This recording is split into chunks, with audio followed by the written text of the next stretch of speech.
Our bodies are incredible machines. But did you know they're made up of even tinier building blocks called tissues? Tissues are groups of cells working together to do specific jobs. Histology is like a detective's magnifying glass, helping us study these tissues under a microscope. By looking at tissue structure, we learn how our bodies function. This knowledge helps doctors diagnose diseases, researchers develop new treatments, and students like you understand the amazing complexity of life. So get ready to put on your scientist hats as we explore the hidden world of three fascinating tissues: connective tissue, cartilage, and bone. Connective tissue is like the glue and support system of our bodies. It's found everywhere, connecting, supporting, and protecting our organs. Think of it like the scaffolding of a building, providing structure and holding everything together. But unlike a rigid scaffold, connective tissue is diverse and adaptable. What makes connective tissue unique is its extracellular matrix. Imagine this matrix as a jelly-like substance with strong fibers running through it. These fibers, like collagen and elastin, provide strength and flexibility. To see connective tissue under a microscope, we use special dyes called stains. One common stain is hematoxylin and eosin, or H and E. Hematoxylin stains the cell's nucleus purple, making it easy to spot. Eosin colors the cytoplasm and extracellular matrix pink, highlighting the fibers. This staining helps us see the arrangement of cells and fibers in connective tissue. Cartilage is another type of connective tissue, but it has a special job reducing friction. Imagine it as the body's natural shock absorber and smooth surface for our joints. Unlike bone, cartilage is very flexible. It's found in your nose, ears, and even between your vertebrae, allowing for smooth movement. Cartilage is made up of cells called chondrocytes that live within small spaces called lacunae in the matrix. The matrix is firm but rubbery, giving cartilage its unique properties. Section 5. Identifying types of cartilage. There are three main types of cartilage, each with a slightly different look under the microscope.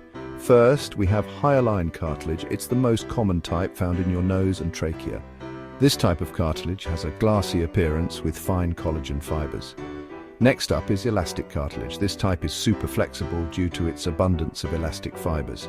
Think of your ears. Lastly, we have fibrocartilage. This is the strongest type, found in intervertebral discs.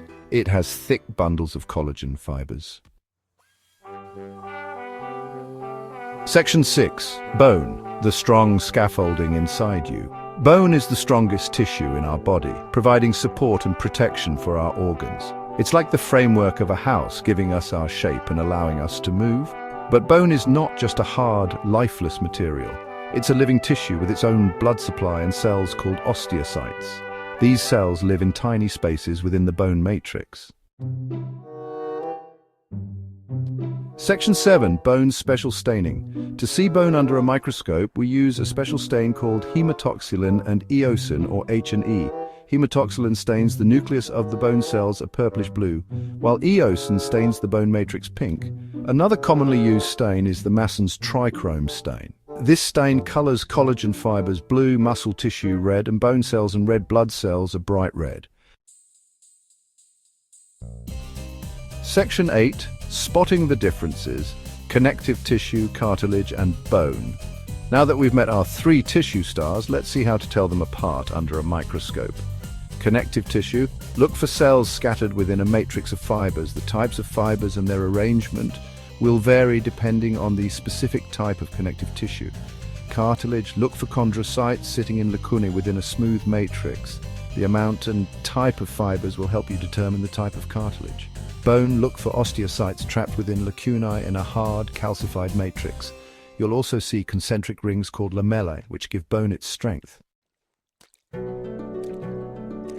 Section 9. Microscopic adventures await. Congratulations, budding histologists. You've now had a glimpse into the amazing world of tissues. Remember, histology is like solving a puzzle, using clues from the microscope to understand how our bodies work. By learning to identify connective tissue, cartilage, and bone, you've taken the first step on your microscopic adventure. So keep exploring, keep asking questions, and keep marveling at the wonders hidden within.